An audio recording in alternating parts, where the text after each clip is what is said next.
बुद्ध सिंह की एक रानी थी, उस रानी का नाम था अमर कंवर। क्या नाम था रानी का? ये जयपुर में एक राजा था सवाई जयसिंह। जयपुर का राजा कौन है? उसकी बहन है। अमर कंवर किसकी बहन थी? सवाई जयसिंह। किसकी रानी है? बूंदी का राजा बुद्ध सिंह, उसकी रानी उसका नाम है अमर कंवर, और जयपुर के राजा सवाई जयसिंह की बहन। अच्छा, बुद्ध सिंह ऐसे कई रानियां और थी भाई, एक राजा के 5-7 रानियां होती, लेकिन बुद्ध सिंह के अपनी किसी भी रानी से बेटा नहीं था, किसी भी रानी से। और ये राजतंत्रों को श्राप था शायद, कोई राजाओं के बेटे नहीं होते थे। या तो राजा की भले 10 रानियां और भले 15 रानियां हो, या तो उसके बेटे होते मर जाया करते, या थोड़े बड़े होकर किसी युद्ध के अंदर मर जाते। अक्सर राजतंत्रों में देखा गया कि जब राजा गोद लेते और गोद लेके किसी को राजा बनाते, राजाओं के बेटे नहीं होते थे।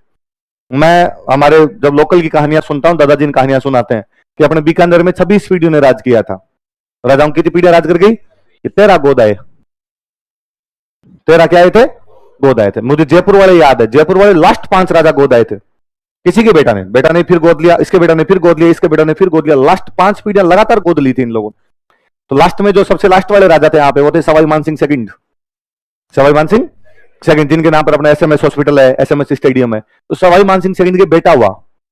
तो मतलब राजा इतने राजी हुए, इतने ज्यादा राजी हुए कि होटल है रामबाग पैलेस, इस रामबाग पैलेस के अंदर पार्टी दी थी। उस पार्टी में चारों तरफ शैंपेन ही शैंपेन उछाली थी, तो पूरी शैंपेन के बुलबुले बुलबुले हो गए थे। इसलिए बेटे का नाम रखा बबल्स, कि बबल्स ही बबल्स कर दिए थे, इसलिए नाम क्या इसका। हालांकि बबल्स का वैसे नाम था Bhavani Singh, brigadier Bhavani Singh. Indian army के बड़े ऑनेस्ट ऑफिसर हुए बाद में ब्रिगेडियर भवानी सिंह, जिन्होंने 1971 की वॉर में लाहौर तक कब्जा कर लिया था। 17-18 किलोमीटर इधर तक ही रहे थे वो। कभी ये नाम सुना आपने? दिया कुमारी है ना, जो बीजेपी की नेता है, इसके पापा, इसके जो पापा थे ब्रिगेडियर भवानी सिंह थे, बाद में इंडियन आर्मी ज्वाइन कर ली थी उन्होंने। तो उनका घर का नाम बबल्स ही था। तो उनका नाम बबल्स इसलिए था क्योंकि वो 4-5 पीढ़ियों बाद में घर में कोई बेटा पैदा हुआ, इतने राजीव रॉयल फैमिली की बुलबुले बुलबुले कर दिए शैंपेन उछाल उछाल के, तो नाम ही क्या रख दिया बाद में। तो ये राजाओं के साथ कुछ था, और ये मुझे लगता है भगवान का न्याय है। भगवान नहीं चाहता कि शक्ति संतुलन एक जगह रहे, भगवान चाहता है कि शक्ति का बंटवारा रहे, पावर डिवाइड होनी चाहिए हमेशा। एक राजा बना, अब इसका बेटा है ही नहीं। अब होता क्या था, ये राजा एक राजा बना तो उसने अपने भाइयों को कुछ ही नहीं दिया। एक भाई तो बन जाता था राजा, और बाकी भाई, तेरे पास 2 गांव, तेरे पास 4 गांव, बाकी भाई बापड़े वैसे वैसे रहते, सारी की सारी पावर एक राजा के पास में आ जाती। अब भगवान ने कहा बस तू ही मजे लेगा इस पावर के, तेरे औलाद ही नहीं होगी। अब वो जो भाई जिसको तो कुछ ही नहीं समझता था, उसको बेटे को गोद लेके राजा बनाना पड़ेगा, ताकि कम से कम ये एक भाई जो और बताइए तो मजे ले थोड़े दिन, बोले बुढ़ापे में जाके ले। तो बुद्ध सिंह के 4-5 रानियां थी, लेकिन एक भी रानी से उसके बेटा नहीं था। जो पटरानी थी, जो मुख्य रानी थी, वो कौन सी थी? किसकी बहन है? तो सवाई जयसिंह सारा हो गया। और सवाई जयसिंह उस समय भारत में हिंदुओं का सबसे बड़ा राजा था। तो बुद्ध सिंह ने सवाई जयसिंह से सलाह मशविरा किया कि यार हमारे बूंदी वालों के बेटा तो है नहीं कोई, और कल को मेरी डेथ हो जाए, इतने युद्ध चलते थे, राजा महाराजा चलता युद्ध के अंदर मर जाए यार कहीं पे, तो बूंदी का अगला राजा किसको बनाएंगे। तो सबने बैठ के सलाह मशविरा किया, और बूंदी में एक ठिकाना पड़ता था करवड़। कौन सा ठिकाना था? और वहां करवड़ ठिकाने का और एक कोई राजकुमार था जिसका नाम था दलेल सिंह। क्या नाम था? और कहा कि दलेल सिंह को राजा घोषित कर दो। तो किसको राजा घोषित कर दिया? कि भाई दलेल सिंह राजा है। इसको गोद लिया हुआ मान लिया गया कि ये दत्तक पुत्र है। गोद लिए हुए बेटे क्या बोलते हैं? एडॉप्टेड सन है, कि ये दलेल सिंह को गोद ले लो और इसको अगला राजा घोषित कर दो। कहा ठीक है। और सवाई जयसिंह ने अपनी बेटी की शादी कर दी इसके साथ। सवाई जयसिंह की बेटी थी कृष्णा कंवर। क्या नाम था भाई? सवाई जयसिंह को पता था कि अभी राजा कौन है? बुद्ध सिंह। तो पटरानी कौन है? अपनी बहन अमर कंवर। अगला राजा कौन बनेगा? दलेल सिंह। तो अपनी बेटी पटरानी बने। जो अपने इसको घोषित कर रहे तो अपनी बेटी की शादी कर देते हैं, तो उसने अपनी बेटी की शादी कर दी। बेटी का नाम क्या था? अब जब सब लोगों को पता चल गया कि राजा बुद्ध सिंह नहीं है, अब राजा किसको बनाएंगे, तो वो मोमेंटम शिफ्ट हो गया पूरा। अब तक जो सारे लोग आगे पीछे किसके घूमते थे?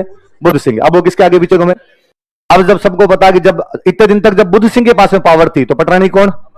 अब जब पावर दलेल सिंह के पास में आएगी, तो पावर किसके पास? तो अब जनता ने अमर कंवर को भाव देने कर दिए कम, और भाव देने किसको ज्यादा शुरू कर दिए?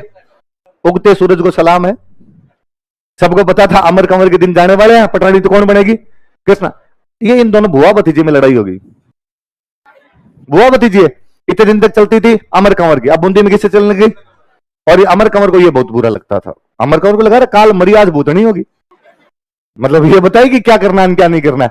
अब इनके बीच में विवाद चले। ये विवाद इतने में बुद्ध सिंह के किसी एक और रानी से, को दूसरी रानी, अमर कंवर से नहीं, किसी एक दूसरी रानी से एक बेटा हुआ, उमेद सिंह। बेटा कौन हुआ? आप देखो इधर इतनी लड़ाइयां चल रही है, पर बुद्ध सिंह अपने टारगेट पे है। भाई नहीं चूक रहा इधर उधर आपने। वो बेटा करेगा, वो मैं बेटा चिराग प्राप्त करूंगा। तो बुद्ध सिंह के बेटा कौन सा हुआ? उमेद। अब अमर कंवर का नहीं है, और किसी रानी का बेटा है। पर जैसे उमेद सिंह हुआ और अमर कंवर ने करना शुरू किया कि पहले हमारे राजा के बेटे नहीं थे, इसलिए हम राजा किसको बनाना चाहते थे। अब जब हमारे राजा के बेटा हो गया तो हम राजा किसको बनाएंगे? सीधी सी बात है, यदि दलेल सिंह राजा नहीं बनता है तो कृष्णा कंवर पटरानी नहीं बनेगी, और कृष्णा कंवर पटरानी नहीं बनेगी तो अमर कंवर की वापस चलेगी। तो राजा किसको बना दिया जाए?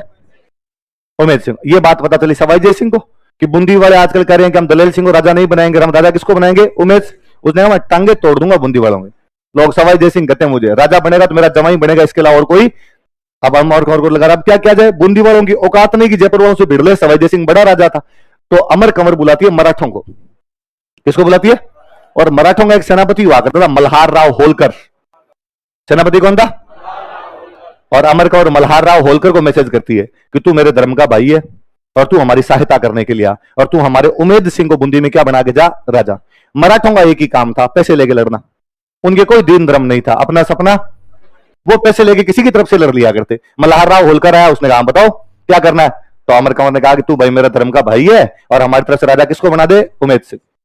तो मल्हार राव होलकर ने कहा भाई भाई भाई तो छोड़ो, कोई नहीं, 100 रुपए कम दे देना, पर रुपए पूरे लगेंगे। तो हम 2 रुपए लेके लड़ते हैं।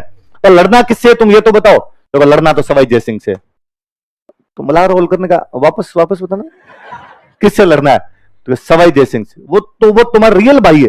तो अमर कंवर ने कहा लिचड़ का नाम मतलब उसका, मैं उसको राखी नहीं बांधती, मैं उसे भाई नहीं मानती, मेरा भाई केवल और केवल कौन है? मल्हार राव।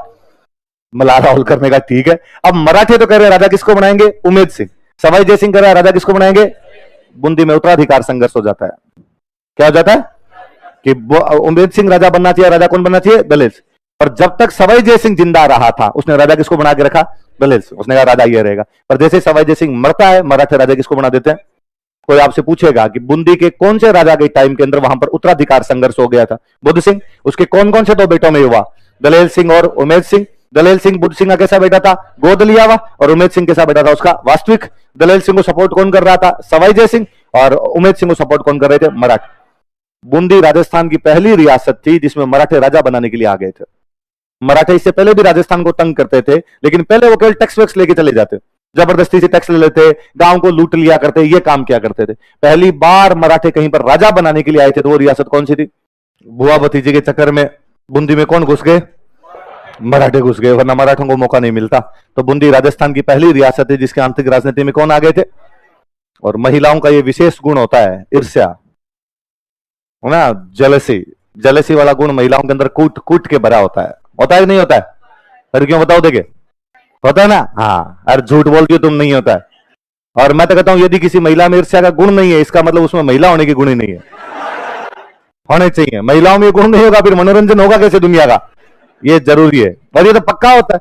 वो तो मैं हमेशा घरों में देखता हूं ना आसपास में कि एक तो अपनी मम्मी के पास, मैं यूं घर में नोटिस करता हूं कि मम्मी के पास में मौसी वाले बेटे आते हैं, मौसी की टाबर है या मामा जी की टाबर है, और मम्मी क्या राजी रहती है उनके लिए, मैं तुम्हारे लिए ये बना दूं, मैं तुम्हारे लिए ये बना दूं, मैं तुम्हारे लिए ये बना दूं। बुआ वाले आ जाए, राजी तो रहती है मम्मी पर उतनी नहीं, ऊपर ऊपर से दिखावे दिखावे वाली राजी रहती है। तो मैं तो ये मम्मी कई बार यूं तंग करता रहता हूं, मैं पूछता रहता हूं मम्मी तो बुआ वाले टाबर आते हैं तब तो इतनी राजी नहीं होती, मौसी वाले ना आते हैं तब तू ज्यादा राजी होती है, तू तो ऐसी बातें करता है, मैं कोई भेदभाव थोड़ी करती हूँ, मेरे लिए सब बराबर है। ऐसे नहीं करते, सारे बराबर तो हमें पता है। हम भी हमारी बुआ के पास जाते हैं और बुआ क्या राजी होती है?